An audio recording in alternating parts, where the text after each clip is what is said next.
Hello everyone and welcome back. Today we're going to be taking a look at this beautiful beast, the Medusa. So I'm sure you've just very recently seen my second glance at the Fulgora, and I said I expect this to be more of the same. So before we spend too much time just spinning our ships, let's go ahead and hop on back. Oh, let's take a look at the loadout. Uh, You've got the same primary weapon. It's not bad. It's not amazing. You start out with the same beam turret as you did on, well, it's the upgraded version. Is it?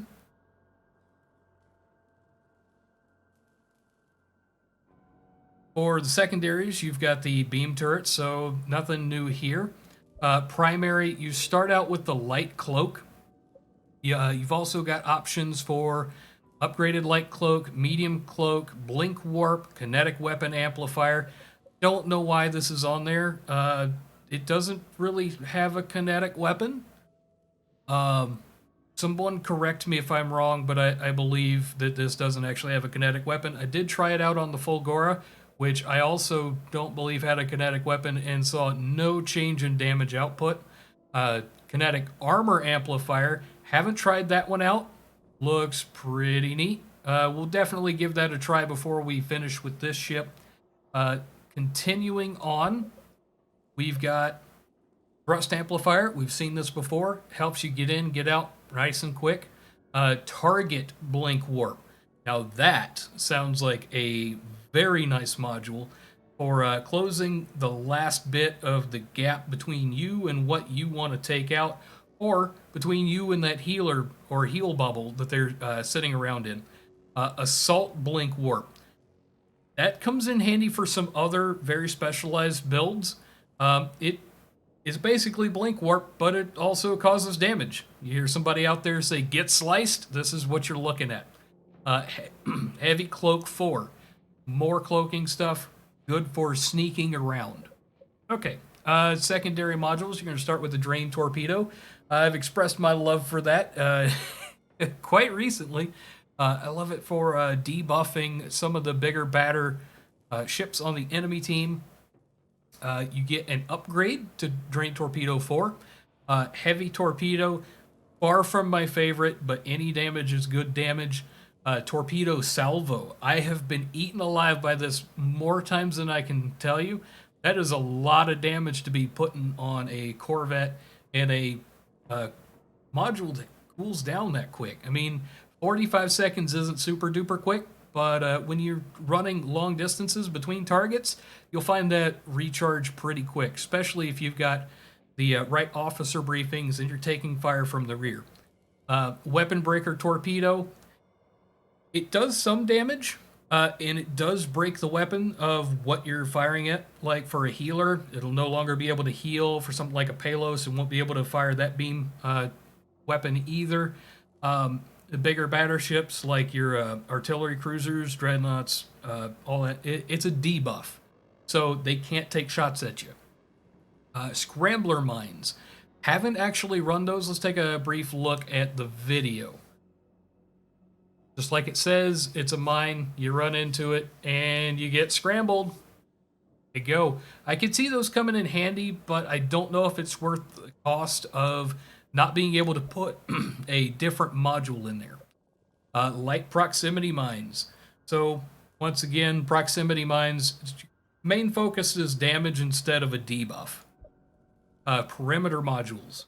So you start out with auto guns. I am very much not a fan of auto guns. I mean, damage is damage, but I don't like them. You've also got autoguns 4, anti-missile lasers. I find that this is probably going to have very limited use in a highly mobile build. You're going to be able to outrun or at least get some terrain between you and any missiles.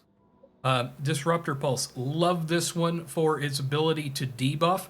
Comes in really handy, especially when you're in somebody's face and you need them to not be able to pop a module at you. Anti-nuke lasers. It's more of a support tool, I would think. I've been hit by a nuke one time ever in a Corvette. The thing is, if you've got a nuke, you're not going to waste it on a Corvette because that Corvette's not going to be anywhere near where you launched that by the time it gets over there. So unless it's camping right above a bunch of its friends, you're not going to drop a nuke on it. So I don't think having anti-nuke lasers is going to be super duper handy. Blast Pulse. Have loved this in the TAC cruisers. I love it, but I'm not sure how much use it's going to be on one of these. I would still probably take the Disruptor Pulse, but it's definitely one of those options that's going to see at least a little bit of use to see if it's something that I like, something that fits my playstyle. And last but not least, Anti-Missile Pulse.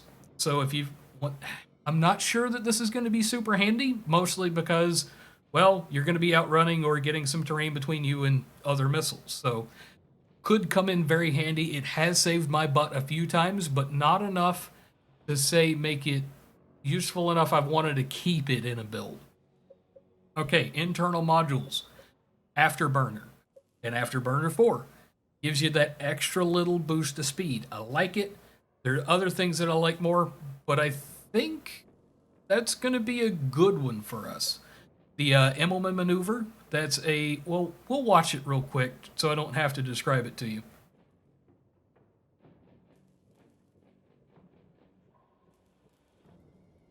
There you go. And you are right back around behind the thing that was chasing you. Or, well, you were head on against. Immelman maneuver, really cool. Has nice energy with that assault blink warp. I'm sure you've seen that in use. You've probably cursed the one using it. So this isn't a terrible option for getting into that and getting into it relatively early, especially being as fun as it is. Haven't actually taken it out yet, but I loved that Fulgora. And I feel like this is once again going to be more of the same. Stasis ammo. You want to stop that guy, in his tracks so that you can get a little bit more shots on him. Use that. Scrubber module. This one is brand new to me. It removes debuffs or buffs, and its target is self. So you're going to be clearing up. Say you got scrambled or you got disrupted. That's how you get rid of it. I could see it coming in really handy, but I don't think it's going to make it into my final build. Auto repair. I've already spoken very highly of auto repair. My playstyle, get in, drop some debuffs and some damage and get out. I think that's not a bad option, and it's probably going to end up in my final build. And disruptor ammo. So take a quick look at what that does. There you go. Drop that disruptor ammo. It loads primary weapon with ammo that interrupts enemy module usage. Each shot refreshes the effect. So think of it kind of like a disruptor pulse, but on repeat. Okay, and before we leave, I've already put in the officer briefings I had over there on the Fulgora. If you want a quick rundown, I'll do that right now. But if you want a little bit more in depth, go check out that Fulgora video. Feedback loop, weapons 101, nothing special. I don't put power to weapons all that much, so that's what I run over there. Nerves of Steel, good option, and then get my good side. So anyway, so we don't sit around in the hangar all day spinning chips. So let's go ahead and hop into a match. Here we go, Amarani at night. If you're wondering about that score, it dropped me in my first ship and not the Medusa. So yeah, we're going to be a little bit behind the curve. That's the primary weapons firing right here. Go ahead and drain him. Always a good option. Oh, somebody else already hit him with the drain. There we go. You see how quick that takes him out. Yeah, I should have kept my head on a swivel a little bit more and approached it with a little bit different angle. Would have made a whole heck of a lot of difference. I played that more like a destroyer or a dreadnought than I would normally with a Corvette. But yeah, once again, very first look, and it didn't spawn me in the right ship from the get-go. There's a lot of planning that goes in when you very first hop in. Like, shoot, I didn't even pop power to my engines. It's crazy. Pop on that light cloak, and, oh, there we go. There's a little something that we can hit on. Hope he doesn't notice us. Popped a module, drain torpedo, and then a little bit more damage. Pop that shield. And boom, got him. Afterburner, time to get out of there. No power, afterburner will help. So that didn't last as long as maybe it should have, you know, for getting a little bit more distance between you and the thing shooting at you. But still, super duper handy. We didn't get that feedback loop effect because it didn't have power to engines, but that's not that big of a deal. You can see it doing its work as soon as that next module comes off of cooldown. Go ahead and give him a little bit of love and get on out of here. Oh, boom, got an assist. There we go. You'd be surprised how few people actually pay attention to Corvettes in a match. Oh, did he just blink warp through us? No. He was dumb. Dumb. There we go. Pop that reserve thrusters. See if we can get over here to somebody that would like to heal us, because that would be awesome. And if we don't have somebody who wants to heal us, we can always hop on down into a little heal bubble, assuming the terrain doesn't get in the way. Woo! Okay, yeah, we got some heals. We can go back out and do some good stuff. Good and cloaked. There we go. Just finish him off real quick. Help the team out a bit. So definitely be thinking of the Corvette as a support role. I mean, it's not a, you know, get in somebody's face and really wreck them all in one go. It's more of a help your team out kind of thing. Like if they're having trouble getting over here to the command ship, you can help them out. Like a whole bunch.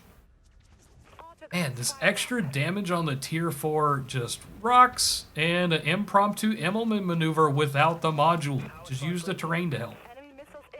Oh, getting hurt real good. Afterburner time. Oh, thrusters have burnt out. Drop him a drain torpedo and a little bit of love. So, obviously, I'm not the best Corvette pilot ever, but it definitely feels like more of the same as the Fulgora, except a lot more damage. Like those secondaries really shouldn't be any different, but the primaries seem to be doing a good bit more damage, and that's just an effect of it being a higher tier. In general, the secondaries are your better bet for dealing damage. But seeing as we haven't upgraded those, I'm going to try to focus more on the primaries. Look at that. Doing good stuff. Give him some trouble. Boom. Haha. Oh, got a lot of stuff headed my way. Get out of here quick. Cloaked, so I should be a little bit harder to hit. And I'll be spending some of that energy to get some terrain between me and the missiles. See what I was saying about that anti-missile pulse and how useful it may or may not be? Yeah, I just outran the missiles. Not an issue anymore. And you can see that feedback loop coming in and giving me that little bit of extra time with power to engines. I'm just gonna camp over here for a minute. Oh, and we have lost. So anyway, I do feel like this is more of the same as the Fulgora. It's got a little bit more endurance. It's not, I mean, the speed hasn't really changed, but the increased endurance is nice and the increased damage is also nice. So I would absolutely recommend this ship to anybody who's interested in doing a tier 4 Corvette.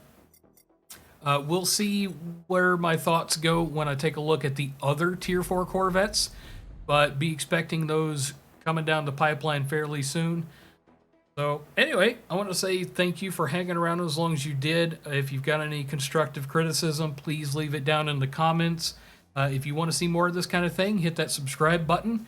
If you'd like to hang out and talk with us, there's discord.wonsnot.com, and also the link is in the About section on the channel. But anyway, guys, I want to say thank you very much for hanging around with me this long, and I hope you enjoyed. I will see you in the next one.